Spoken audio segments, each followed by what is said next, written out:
as we started already our discussion, I would like to bring our co-chairs of GlobalABC, and again to say we are really fortunate to have very strong co-chairs of the GlobalABC presenting government and private sector here. So really grateful to Yves-Laurent Sapoval, who is ministerial delegate with the Ministry of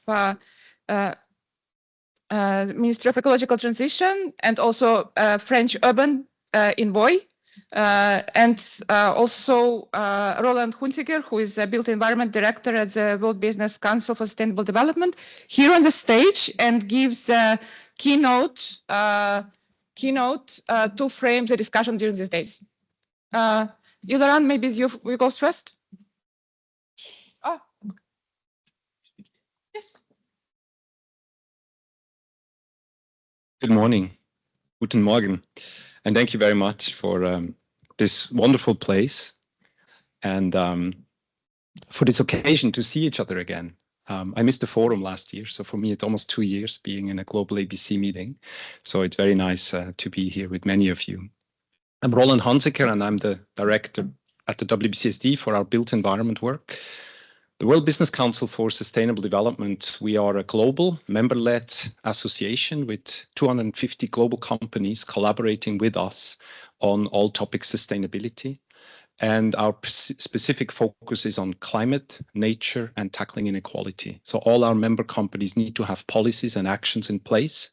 And then they also use WBCSD to collaborate to make the system change. And our built environment work is one of our flagships initiatives, and I have the honor of working with many of our members on really transforming the built environment value chain to make it future-proof, to make it decarbonized, to make it more nature-friendly, and make it work for all. So it's a great work, but it could not be done without our engagement in the GlobalABC, because this is where we all come together under a common mission. So I think the title for our little work here is, what is actually GlobalABC's role in shaping the climate action landscape? We've come a long way. Both Yves-Laurent and I, we were in Paris at COP21. That's why the gray hair. So we've been around for some time. And indeed, GlobalABC has come a long way as well. Its vision is to create an efficient, decarbonized and resilient built environment for all. And back in 2020, we worked on the theory of change. So to achieve this vision, what is actually GlobalABC's role? Why have we created it? Why do we think it's needed? Because we're all already doing work. The first thing was to really have a global advocate for the building sector, in the COP process, in international processes, working with governments and multi-stakeholders. And see where we have come. We now do have regularly in the COP process, the pavilion, the buildings day, and really a focus on this very big sector. It also has the mandate to track progress. We have the global status report that gets issued every year. We're working on how can we make it even more relevant and more granular, that it can guide our actions. And lastly, how can GlobalABC help with key measures for all of us, but particularly for the countries that are part of GlobalABC? So how can we support with roadmaps, with tools, etc.? And GlobalABC is multi-stakeholder. It is really the place where, whether we are a business, whether we are a government, an international organization, academia, we can come together. And it is really a place where we can work with each other, because we all do good things, but unless we align them with each other, we don't really make the change that we need. So we've come quite a long way, because GlobalABC today is the Secretariat for the Intergovernmental Council for Buildings and Climate, which is what created the Chaillot Declaration. So Yves-Laurent will speak just after me. The French government convened the forum and over 60 governments signed up to the Chaillot Declaration. GlobalABC helped initiate that and is today organizing and managing that wonderful group of countries that have come together. Also, the Buildings Breakthrough is hosted by the GlobalABC. This is a platform for international collaboration between countries. It is harmonized with other breakthroughs. So what we do on buildings gets replicated on cement, steel, power, hydrogen, and other sectors. And they all work on priority actions, which are standard certification, finance, demand creation, skills, and also research. And this is fundamental that we also work across sectors. So buildings are a very fundamental part of our society, but they also need to work with the other sectors. Unless we decarbonize power, we cannot decarbonize buildings. So what can we do more? We do great things, but maybe just a few thoughts for how can we all make our work stronger and GlobalABC even stronger. I think it's really important that we focus together on a few critical things. We talk a lot about 2030. The building breakthrough talks about 2030, that near zero emissions and resilient buildings need to be the norm. For me, that is a really nice goal to have, but it's only 5 years away. And I think a lot of us work on this goal. We're working on understanding carbon assessment. How do we start creating whole life carbon assessment benchmarks? But really 5 years is a short time away. We're working on a common language on what resilience means and how we can then bring that into our respective markets. But really to achieve near zero and resilient buildings by 2030, there is a lot of work. And I think having all our hubs and action groups now together with the buildings breakthrough and the emerging action areas in the ICBC, we have that opportunity to really bring these things together. It is very challenging for all of us to know everything. I'm very active in GlobalABC, but I don't always know what's going on in a certain action hub or working group. But this is so important. So we don't duplicate, but we actually reinforce each other's work. And that's what I really think GlobalABC stands for. And yeah, I just wanted to share that today as we go into the 2 days together. And I very much look forward to our discussions and outcomes of these 2 days. Thank you.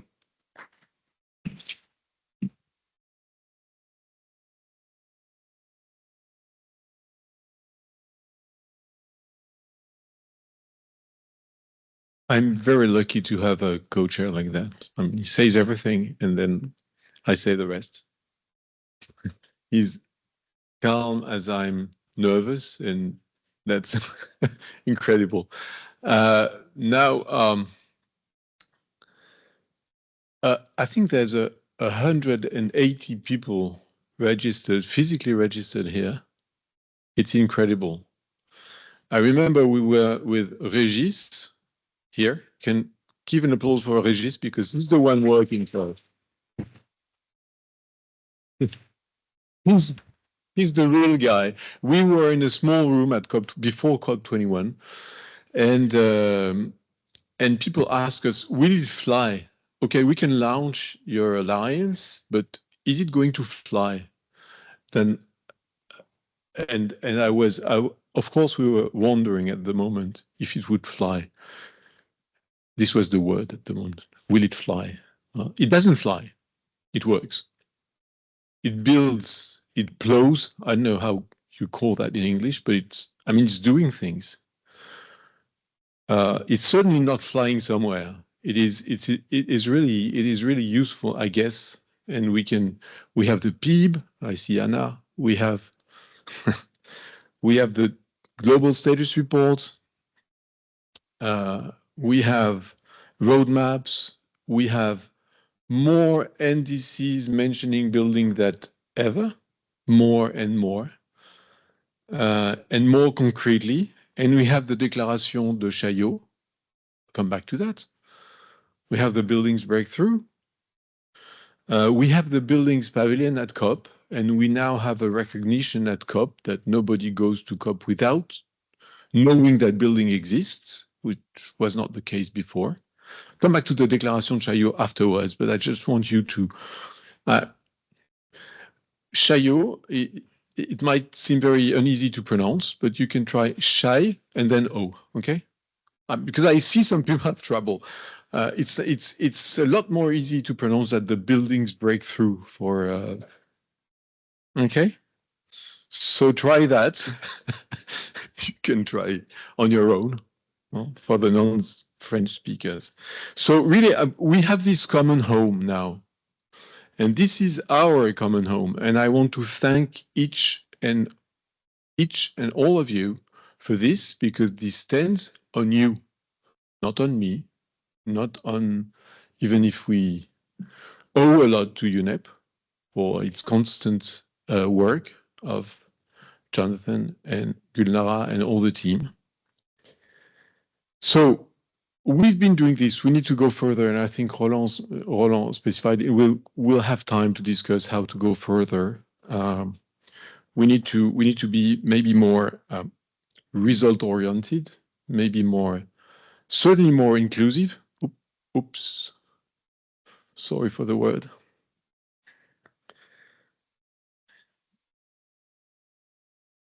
So yeah, so I just wanted to ask ourselves, what is an alliance? An alliance is mutual engagement as a definition. Let's not take the religious one, let's take it's mutual engagement, meaning mutual trust, and mutual reinforcement. This is really what we are trying to do here. And I want to, yeah, so this General Assembly is a very important one for us.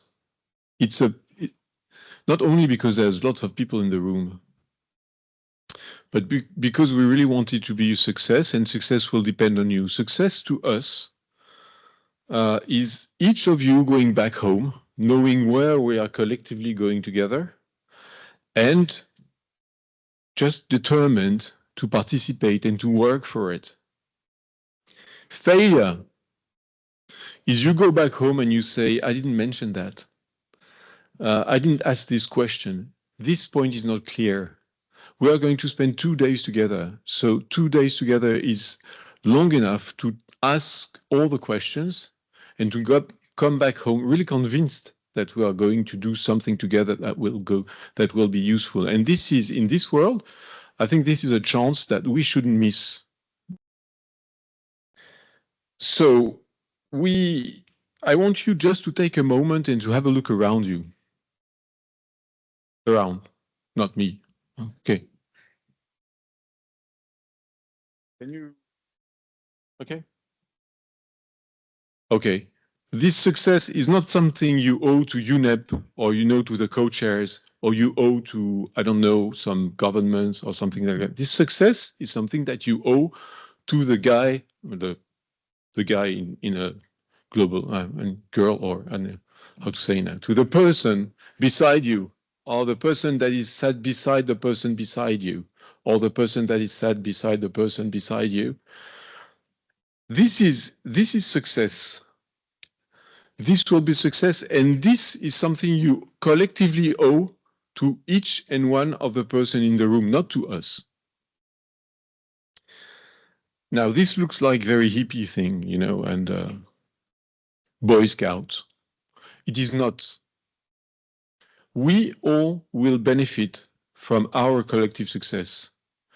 We will go back home and say, GlobalABC is working, GlobalABC is delivering, GlobalABC is going this way and this way and this way, and I'm determined to work for it. And we're not Boy Scouts. Real estate, as I say, and we'll have the opportunity to discuss that, real estate is more than 50% of global wealth. So what we are doing here, what we are doing in this room, we are not the only one. And you are not, I mean, all of you, all and each of you is responsible for a team that is working responsible for a team, and etc. But we are working to secure more than 50% of the global wealth. We are not hippie. We are working for that. And this is what we owe to each other and to the others. Thank you.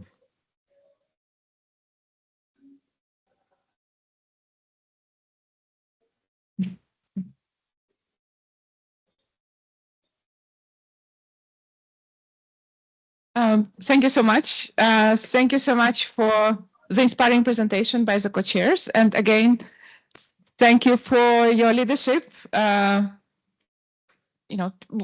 all the membership still, I think there is a lot of co-chairs have done in order to lead it in the right direction. I mean, if it actually worked. So I think the leadership was very, very important. So, and with that, I really would like to thank our co-chairs and give a round of applause just for the co-chairs who made presentation. So thank you so much, Yves-Laurent, and